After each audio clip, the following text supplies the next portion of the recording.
Bonjour à tous, nous sommes Romain Creton et Thomas Barroso da Silva, et aujourd'hui nous allons vous présenter notre poster portant sur l'optimisation du rôle épurateur des plantes de zones humides pour améliorer la qualité de l'eau.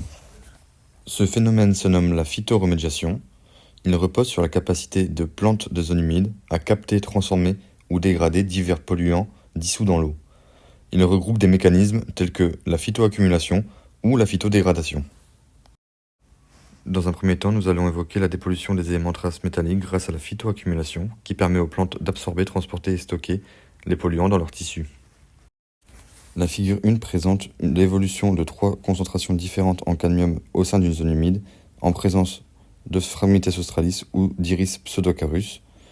Pour les deux plantes, on remarque lors des 25 premiers jours une pente accrue, puis les 25 suivants une pente plus douce, ce qui pourrait témoigner d'une saturation des organes d'accumulation.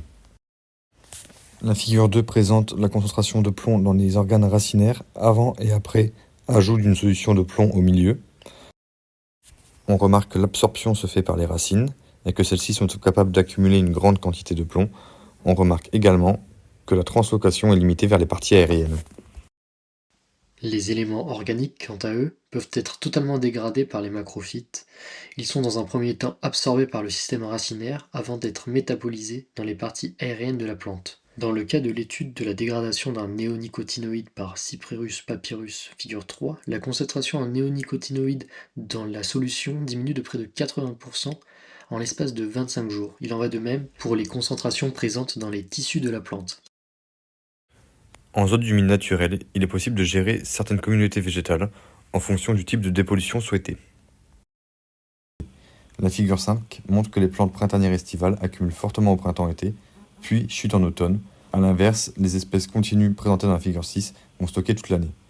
Il est donc possible de gérer les communautés végétales en fonction de la durée de la lutte souhaitée. La formation de zones humides artificielles permet également d'apporter une solution de dépollution écologique sur des sites anthropisés, et cela via une sélection intelligente de macrophytes d'intérêt épurateur. Dans le cas étudié figures 7 et 8, l'implantation d'une zone humide artificielle sur le site d'un lac artificiel à Pékin a permis de démontrer une diminution de près de 50% des concentrations en azote et phosphate sur 10 ans. Au travers de ce poster, nous avons donc vu en quoi l'intégration de macrophytes d'intérêt à des fins de remédiation peuvent améliorer la qualité de l'eau des zones soumises à des pressions anthropiques, soit en stockant des éléments traces métalliques, soit en dégradant des polluants organiques. Ces mécanismes biologiques restent toutefois dépendants de la physiologie des espèces et de la nature des polluants.